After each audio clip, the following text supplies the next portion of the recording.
passagem em Lucas 6:35, que fala assim: concluindo, amai os vossos inimigos, fazei o bem e emprestai, sem se desesperar por receber de volta. Então, sendo assim, grande será o vosso prêmio, e sereis filho do Altíssimo, porquanto ele é bondoso até mesmo para com os ingratos e impuros. Se ele é bondoso com os ingratos e os ímpios, eu falei impuro, né? Mas na verdade é ímpio que está aqui, e nós somos imitadores deles, então automaticamente nós também temos que ser bondosos, até mesmo com os ingratos e os ímpios. Amém? Eu quero fazer aqui um passeio por alguns capítulos do livro de Neemias. Quero começar aqui com Neemias 2, do 12 ao 18, que fala assim: E eu me levantei à noite, eu e alguns poucos homens comigo. Não contei a homem algum o que o meu Deus havia posto no meu coração para fazer em Jerusalém. Nem havia qualquer animal comigo, salvo aquele que eu montava. E eu saí à noite junto ao portão do vale, a saber, diante do poço do dragão, até a porta do esterco. E vi as muralhas de Jerusalém, as quais estavam demolidas, e os seus portões consumidos pelo fogo. Eu estou no versículo 14 agora. Então segui adiante até o portão da fonte e a piscina do rei, mas não havia lugar para o animal que estava debaixo de mim passar. Então eu subi à noite pelo ribeiro e vi a muralha e voltei. E entrei pelo portão do vale, e assim retornei. E os governantes não souberam aonde eu fui, nem o que fiz. Tampouco eu tinha dito aos judeus, nem aos sacerdotes, nem aos nobres, nem aos governantes, nem aos mais que faziam a obra. Então eu lhes disse: Vós vedes a angústia na qual estamos, como Jerusalém está assolada, e os seus portões estão queimados pelo fogo. Vinde e edifiquemos a muralha de Jerusalém, para que não sejamos mais um opróbrio. Então eu lhes contei como a mão de Deus foi boa sobre mim, bem como as palavras que o rei me tinha falado. E eles disseram: levantemo-nos e edifiquemos. Assim eles fortaleceram as suas mãos para esta obra. Amém? Deus misericordioso, eu te peço que neste momento, Senhor, tudo que eu escrevi aqui, Senhor, não seja, se não for o que tu queres, Senhor, que tu mudes, Pai. Se eu tiver que ler uma palavra e tu quiseres falar outra com a tua igreja, que esse texto se modifique aqui na minha frente, Senhor. Senhor, eu te peço que esta palavra, Senhor, ela toque no coração, não só meu, mas de todos os irmãos, porque é a tua palavra viva, Senhor. Aqui eu não quero discutir teologia, Senhor, eu não quero contar uma história, Senhor. Eu quero que a tua palavra entre em cada coração das pessoas que estão assistindo esta live e que talvez um dia assistam a este culto gravado, Senhor. É que eu te peço e te agradeço em nome de Jesus. Amém. Irmãos, é... Neemias é um caso interessante na Bíblia. Esse semestre eu comecei a estudar administração, né? E foi muito interessante, porque assim, o que eu estudei essa semana de princípios de administração, eu estava lendo o livro de Neemias e estava vendo isso. E, e as pessoas que eu estudei essa semana têm no máximo 100 anos, né, de escrita. E aqui o livro de Neemias tem mais de 5.000, né? Então, olha como Deus é onipotente na questão do tempo, né? Então, ele recebeu a notícia que Jerusalém estava em ruínas, né? Então, qual foi a primeira reação dele? Ele chorou. Depois ele orou e jejuou para que Deus mudasse a situação. Mas, agora puxando para nós, né? Mas quando estamos com um problema muito grande, né? Quem nos conhece sabe discernir. E o rei teve esse feeling. Neemias era uma pessoa tão diferenciada que, se os irmãos prestarem atenção, a cidade de Jerusalém estava destruída. Só que quem destruiu foi o rei, o Astaxerxes. Então, o cara foi levado como escravo, por ele ter, eu creio, por ele ter uma educação um pouco mais refinada, ele foi escolhido entre os escravos para servir o rei.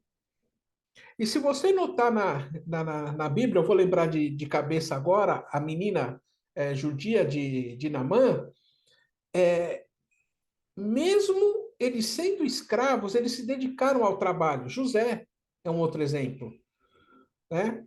Então, ele era escravo, ele era copeiro do rei, e ele era tão empenhado nos afazeres, ele fazia com amor, que quando o seu semblante alterou, o rei percebeu. Né? E aí, vamos irmãos, às vezes a resposta de Deus não é um anjo descendo, não é um profeta vindo até ele, colocando a mão no ombro e dizendo, eis que te digo. Mas o próprio rei foi usado.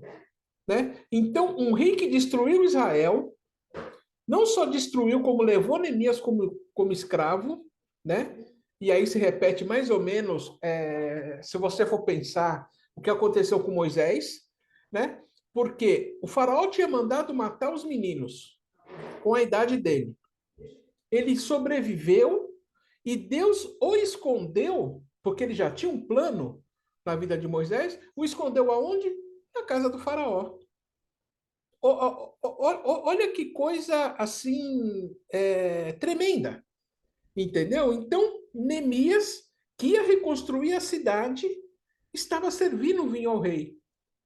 Moisés, que ia salvar o povo, foi criado dentro da casa de Faraó. Quer dizer, Faraó manda matar todo mundo, mas segura ele, né? Mas cria ele como neto, né? E aí, quando o rei dá uma brecha, né, para Neemias, qual foi a primeira reação dele? A primeira reação dele foi orar e pedir direcionamento. E aí, quando ele pediu o direcionamento, ele pediu autorização para reconstruir a cidade. E ele não jogou na cara do rei e falar: rei, a cidade que você mandou destruir. Eu estou chorando pela cidade que você mandou destruir. Ele falou: não. Ele falou: Senhor, eu estou triste porque a cidade dos meus pais foram enterrados está destruída. Às vezes, a pessoa que não sabe filtrar a verdade acha que está sendo verdadeira. Não, ela está sendo cruel. Existem várias formas de você contar alguma coisa. Hoje eu estava na casa do meu pai e a minha irmã falou que a minha mãe, quando ela estava viva, ela tinha um irmão que ela gostava muito na igreja que ela ia. E esse irmão morreu. A Luciana, ela estava em Criciúma essa época, e ela demorou uma semana para contar, ela não falou de uma vez. Ela falou que ele tinha ficado doente, 2 dias depois que ele tinha ido para a UTI. Só chegou na missa de sétimo dia que ela comentou que ele tinha morrido. Se ela vira e fala na hora para minha mãe que ele tinha morrido, ia magoá-la. Então, não. Quer dizer, ele contou a verdade, só que ele contou de forma diferente, e ainda mais. E ainda fez o próprio rei dar material para reconstruir a cidade que ele destruiu. Né? E aí eu acho que a gente deve mais. A gente deve, não, eu estou falando por mim, tá? Eu devo, em Romanos 12, do 17 ao 19, que fala assim, é mais ou menos dentro do que eu abri o culto. Não retribuas a nenhum homem mal por mal. Procurai as coisas honestas à vista de todos os homens. Se for possível, no que depender de vós, vivei em paz com todos os homens. Amados, não vos vingueis a vós mesmos, mas dai lugar à ira, porque está escrito: A vingança é minha, eu recompensarei, diz o Senhor. Sabe por que a vingança tem que ser do Senhor e não nossa? Pelo motivo que ele conhece o coração do homem. Quem conhece o coração do homem é só ele e Deus. E se Deus pede para que nós fiquemos na nossa, é bom obedecer. Não é para se vangloriar. Aí o pastor ele falou, não sei se há 2 ou há 3 semanas, um caso que ele teve no banco, que em 10 minutos ele foi humilhado e ele já, né, e Deus já deu e Deus ainda falou: levanta o olho que você vai ver. A vingança foi do Senhor. Ia ter alguma mudança se o pastor começasse a fazer algum escândalo? A mudança que ia ter que a moça ia chamar o segurança ia pegar e falar: senhor, por favor, se retire daqui, não entre mais. Mas não, ele ficou quieto e quem fez foi Deus. E eu estava preparando essa palavra e aí eu me dei conta que praticamente todas as dispensas injustas que eu tive, pouco tempo depois, ou o departamento acabou, ou a empresa fechou, ou a pessoa que me mandou embora foi desligada. Então, é muito difícil. Eu não estou falando que é fácil, até eu falei, essa palavra é para mim. Isso é muito difícil a gente ter essa noção. Mas, se a gente tiver pelo menos o esforço, a gente já vai conseguir ser diferenciado. E outra coisa, irmãos, Neemias. Neemias, ele não era engenheiro. Então, como que ele deu um prazo para o rei que ele ia voltar? Deus o capacitou. Assim como na época que foram fazer a primeira tenda, na época do Êxodo, se os irmãos lerem, vai estar lá que ele chamou a pessoa e ele capacitou. Porque lá todo mundo era escravo na época. Saíram como escravos. Mas não, ele capacitou pessoas para fazer tudo o que ele queria. E aí, quando ele chegou lá em Jerusalém, ele não chegou com o peito estufado, ele não chegou causando. Ele foi tranquilo, observou, depois chamou as lideranças locais, contou a sua história. E isso animou aqueles homens a iniciarem a reconstrução. Eu tenho um exemplo, quando eu estava na quadrangular, tinha um pastor, ele veio de lá do sul, eu não lembro se foi do Paraná ou de Santa Catarina. Ele veio e começou a congregar lá na igreja como se fosse um membro comum. E ele já era pastor. Ele ficou, acho que uns 3 meses quietinho, não falou nada. E aí, quando a gente descobriu que ele era pastor, e aí ele se identificou e se membrou conosco, ele foi muito usado no Ministério das Crianças e no Ministério de Teatro que lá tinha. Mas ele chegou, não falou nada, ele conheceu a igreja, conheceu os irmãos, aí sim ele se colocou. E Neemias fez um pouco isso. As pessoas o conheciam, mas não sabiam qual era a missão dele. Ele podia estar lá para visitar, tirou férias e foi lá visitar os parentes, né? Se os irmãos lerem o capítulo 3 de Neemias, os irmãos vão ver que lá foi a divisão das famílias e os trabalhos que eles fizeram de reconstrução. E aí, quando os inimigos viram que o negócio estava andando, né, eles se enfureceram e tentaram puxar, né? E aí eu falo para os irmãos, tentem puxar pela memória de vocês, quando Deus pediu ou quando Deus orientou alguma coisa para fazer algo, né? Quantas pessoas já tentaram derrubar vocês? Eu não estou falando só de trabalho, eu falo até na questão ministerial mesmo. Eu, graças a Deus, nunca vivi isso, mas já ouvi algumas histórias de reuniões, né? Que até cadeira voava. Então, sabe, às vezes Deus te dá uma orientação que pode ser contra até até o que uma chefia faz. E aí, essa chefia pode virar para você e falar: meu, esse negócio não vai dar certo. Mas se foi Deus que te orientou, fica tranquilo. Primeiro, eles tiraram sarro. Acho que é Tobias e Sanbalate, se eu não me engano. Primeiro tiraram sarro. Duvidaram da capacidade deles, não só de Neemias, mas deles mesmo, a ponto de falar que se um animal de pequeno porte passasse na muralha, ela ia cair. Mas quem estava capacitando eles era Deus. E Deus aproveitou as habilidades que o próprio Neemias tinha, que nesse caso era a liderança. Aí o que que Deus fez? Ele só deu uma ajustada no sal, como a gente diz na cozinha, né? E eu que nunca coloco sal, né? Nas coisas fica um pouquinho complicado, mas Deus dá uma ajustada. Aí, vamos lá. Qual foi a reação de Neemias?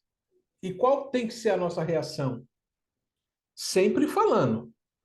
É fácil? Não é, tá? Neemias bateu de frente? Não. Ele foi tirar a satisfação? Não. O que que ele fez? Ele repassou as ofensas para quem era o responsável daquela obra. E quem era o responsável pela reconstrução? Deus. Né? Eu até dei o título dessa mensagem assim: Deus capacita, mas você precisa ir. Agora eu vou para o capítulo 4, versículo 14 ao 16, que falava assim: E eu olhava e me levantava e dizia aos nobres e aos governantes e ao restante do povo: Não temais, lembrai-vos do Senhor, que é grande e terrível, e luta pelos vossos irmãos, vossos filhos e vossas filhas, vossas esposas e vossas casas.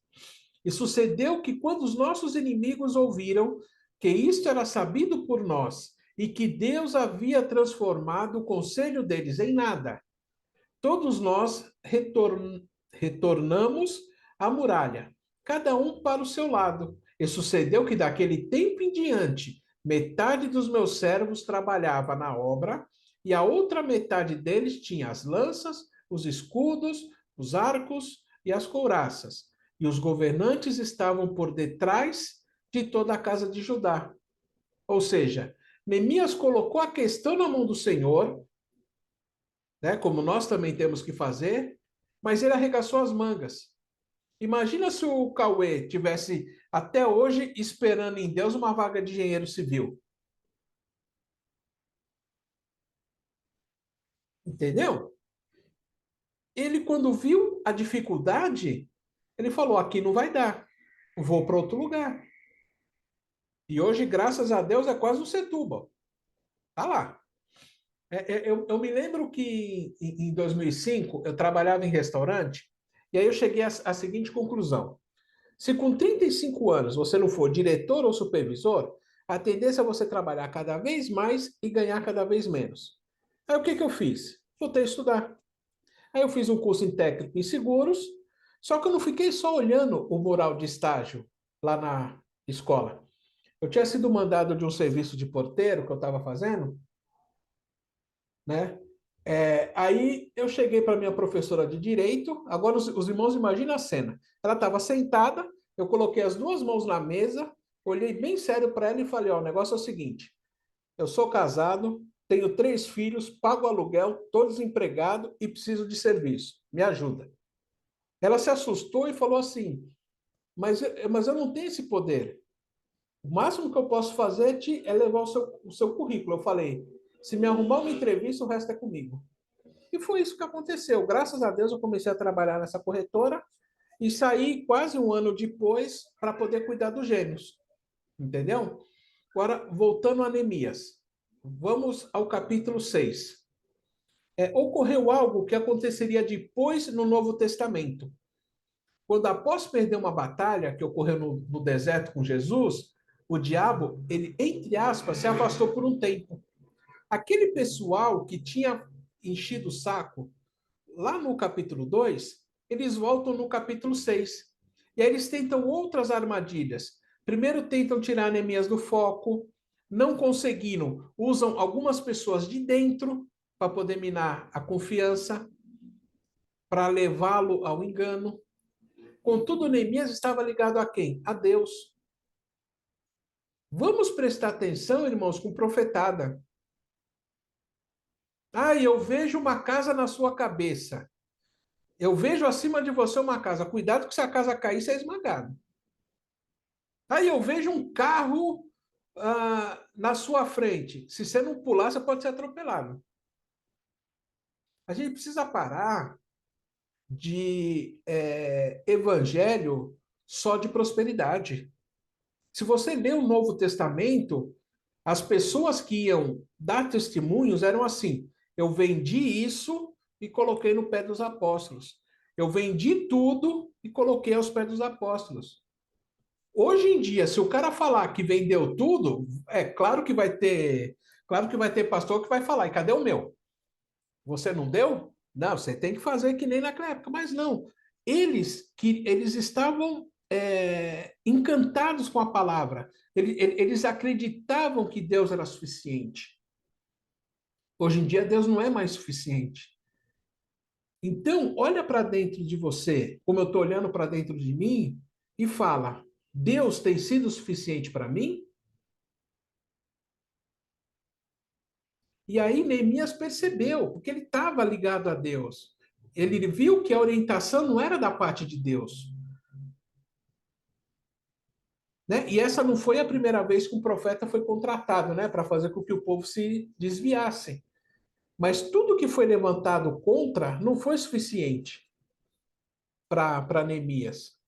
E para não ficar nas minhas palavras, eu vou ler aqui o versículo 15 e o versículo 16, que fala assim: Assim foi terminada a muralha no 25º dia do mês de Elul, em 52 dias. E sucedeu que, tendo ouvido todos os nossos inimigos e todos os pagãos que estavam junto a nós, ficaram muito desanimados aos próprios olhos, porque perceberam que esta obra foi feita pelo nosso Deus. A satisfação, irmãos, de você saber que aquilo só aconteceu por Deus, e de você saber que as pessoas em volta, elas podem falar assim: o seu santo é forte. Elas podem falar um monte de coisa, até por desconhecimento. Mas você sabe que foi Deus. E eles sabem, quando eles falam que o seu santo é forte, quando eles falam alguma outra frase, eu só lembro dessa no momento, eles, eles entendem que não foi natural. Eles entendem que não foi por você. E para encerrar, eu e você, diariamente, nós vencemos batalhas. Nós não vencemos guerras. Se os irmãos continuarem lendo a partir do capítulo 7, virão que Neemias, cumprindo o que foi prometido ao rei, ele voltou para o palácio e ele deixou pessoas de confiança responsáveis. Mas como essas pessoas não tinham o mesmo grau de comprometimento, a coisa acabou se perdendo, fazendo com que Neemias tivesse que voltar para colocar a coisa de novo em ordem. Né? Aí a gente podia iniciar aqui uma discussão sobre liderança, sobre sucessão, e até uma vez eu estava conversando com o pastor, e o pastor me falou algo que eu fiquei pensando. Por que Deus queria ele ser o rei de Israel? Pelo fato de que não teria essa questão de sucessão. Porque às vezes o filho do rei não é capacitado, o primogênito, que deveria ser, o que assumir. E aí talvez o segundo fosse mais capacitado. Só que se Deus for o rei da sua vida, você não vai, ele não vai comer, ele não morre, ele é eterno. Então não tem mudança, né? Então eu vou ler aqui o Êxodo 32, do 1 ao 4 e depois do 7 ao 10, que fala assim: E quando o povo viu que Moisés demorava para descer do monte, o povo se reuniu com Arão e lhe disse: Levanta-te, faze-nos deuses que vão diante de nós. Pois quanto a este Moisés, o homem que nos tirou da terra do Egito, não sabemos o que lhe sucedeu. E Arão lhes disse: Arrancai os pendentes de ouro que estão nas orelhas de vossas esposas e de vossos filhos e de vossas filhas, e trazei-os a mim. E todo o povo arrancou os pendentes de ouro que estavam nas suas orelhas e os trouxeram a Arão. E ele recebeu das suas mãos e o formou como um burril depois de o ter formado em bezerro de fundição. E eles disseram: Estes são teus deuses, ó Israel, que te tiraram da terra do Egito. Aí o versículo 7. E disse o Senhor a Moisés: Vai e desce, porque o teu povo. Aí, aqui parece briga de pai e mãe, né? O teu povo para cá, o teu povo para lá. É o teu filho que fez? Não, é o teu filho. Porque o teu povo que tirastes da terra do Egito se corrompeu. Depressa se desviaram do caminho que eu lhes ordenei. Fizeram para si um bezerro de fundição e o adoraram. E lhes fizeram sacrifícios e disseram: Estes são os teus deuses, ó Israel, que te tiraram da terra do Egito. E o Senhor disse a Moisés: Tenho visto este povo, e eis que é um povo obstinado. Por isso, agora deixa-me só, para que a minha ira se acenda contra eles, e para que eu os consuma, e farei de ti uma grande nação. Aqui é mais um exemplo de como o homem é mau por natureza. Desde que ele passou a ter o conhecimento do bem e do mal, passou a haver uma guerra. De um lado a carne, do outro o Espírito Santo. Mas Paulo nos alerta em Gálatas 5, 16 e 17, dessa vez para encerrar de uma vez, que fala assim: Isto vos digo, andeis no Espírito, e não satisfareis o desejo da carne, porque os desejos da carne se opõem aos desejos do Espírito, e os do Espírito contra os da carne, pois opõem-se um ao outro, a fim de que não consigais fazer o que quereis. Não vamos deixar Deus falando sozinho. Vamos ouvir a voz de Deus. Mas mais do que isso, vamos agir. Porque se Deus fala e você não faz, era melhor ele nem ter falado. E você ainda vai ser culpado de saber e não fazer. Melhor seria que você não soubesse.